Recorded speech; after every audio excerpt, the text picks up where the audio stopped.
परमेश्वर के धन्य नाम की महिमा हो। प्रभात मनन के सत्र 2730 में आप सभी का बड़े प्रेम के साथ स्वागत करता हूं। आइए आज के मनन के लिए हम पढ़ते हैं प्रकाशित वाक्य अध्याय 2:4। पर मुझे तेरे विरुद्ध ये कहना है कि तूने अपना पहला सा प्रेम छोड़ दिया है। इफिसुस की कलीसिया के सराहनीय बातों का स्मरण करने के पश्चात 4 पद में हम देखते हैं कि प्रभु उनकी एक कमी को उन्हें याद दिला रहा है। प्रभु कहता है, पर मुझे तेरे विरुद्ध ये कहना है कि तूने अपना पहला सा प्रेम छोड़ दिया है। 3 वर्ष तक इफिसुस में रहकर उन्हें वचन सिखाए हुए प्रेरित पौलुस इफिसुस के विश्वासियों में प्रेम बढ़ने के लिए प्रार्थना करते हुए हम इफिसियों अध्याय 3 की 14 से 19 तक के पदों में देखते हैं। प्रेरित यूहन्ना भी अपनी पहली पत्री में उनके प्रेम राहित्य को डांटते हुए उन्हें प्रेम में बढ़ने के लिए समझाते हुए आप देख सकते हैं। यहाँ पहली शताब्दी के लगभग अंतिम समय में प्रभु स्वयं इफिसियों को उनकी कमी को याद दिला रहा है। निम्न कारणों से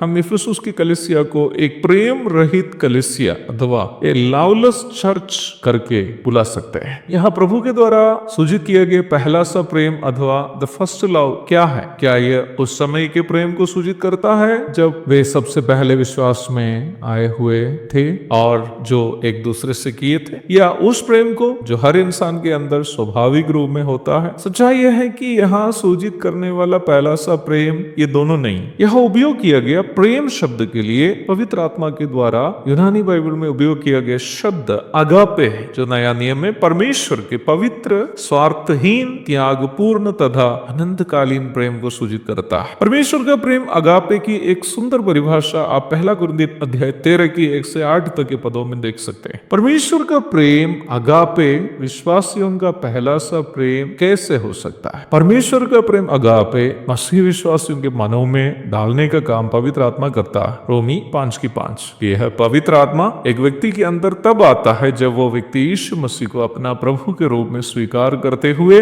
ये विश्वास करता है कि यीशु मसीह उनके पापों के लिए क्रूस पर मृत्यु सहकर जी उठा है। यूहन्ना 7:39, रोमी 10:9, इफिसियों अध्याय 1 की 13-14। उद्धार पाए बिना कोई भी व्यक्ति ना ही पवित्र आत्मा की प्राप्ति कर सकता है, ना ही परमेश्वर का प्रेम को वह दूसरे के साथ साझा कर पाएंगे। यदि हम परमेश्वर का प्रेम पवित्र आत्मा के द्वारा प्राप्त नहीं करते हैं तो हमारे अंदर फिर बचा हुआ वही अपना प्रेम ही है जो प्रदूषित, स्वार्थपूर्ण तथा सीमित समय का। उद्धार प्राप्त हरेक व्यक्ति से प्रभु यह चाहता है कि वह पहले परमेश्वर से सर्वाधिक प्रेम करे और परमेश्वर से प्रेम करने के कारण अन्य सभी से भी प्रेम करे। यदि मैं परमेश्वर से प्रेम करने के कारण मेरी पत्नी से प्रेम करता हो तो कल वो मेरी कोई भी सेवा नहीं भी कर पाए तब भी मैं उससे प्रेम करते रहूंगा, क्योंकि मेरी पत्नी से मेरा प्रेम का कारण उनके कोई भी गुण नहीं है बल्कि परमेश्वर से मेरा प्रेम है, क्योंकि परमेश्वर ये कहता है कि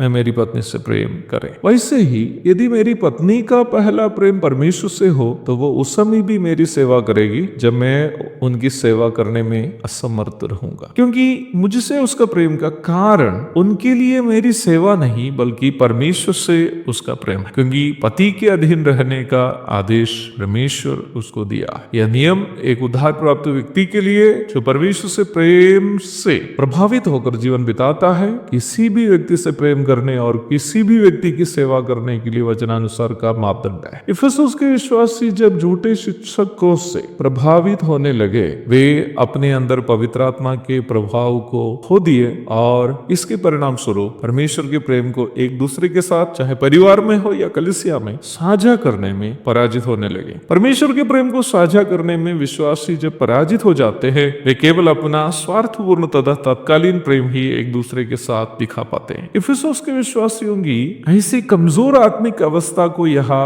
प्रभु इस प्रकार कहते हुए सूचित कर रहा है कि वे अपना पहला सा प्रेम छोड़ दिया है। मुझे सुनने वाले मेरे प्रिय भाई बहनों, हमारे परिवारों में, स्थानीय कलीसियाओं में हम क्यों एक दूसरे से मेल मिलाप में जीवन नहीं बिता पा रहे हैं? क्यों नफरत, ईर्ष्या, कड़वापन आदि को हम रहस्य में एक दूसरे के खिलाफ ढो रहे हैं? कारण बस यही है कि हम भी इफिसियों की तरह पहला सा प्रेम अर्थात परमेश्वर का प्रेम से प्रभावित जीवन नहीं बिता पा रहे हैं। हम केवल अपना स्वार्थपूर्ण प्रेम से प्रभावित जीवन ही बिता पा रहे हैं। हमें ये प्रार्थना करने की जरूरी है कि प्रभु आप अपने पवित्र आत्मा से मुझे भर दीजिए ताकि मैं आपका प्रेम दूसरे के साथ साझा कर सकूं। एक और शुभ दिन की धन्य कामनाओं के साथ आज का मनन में यहाँ समाप्त करता हूँ। प्रभु आप सबको आशीष दे। आमीन।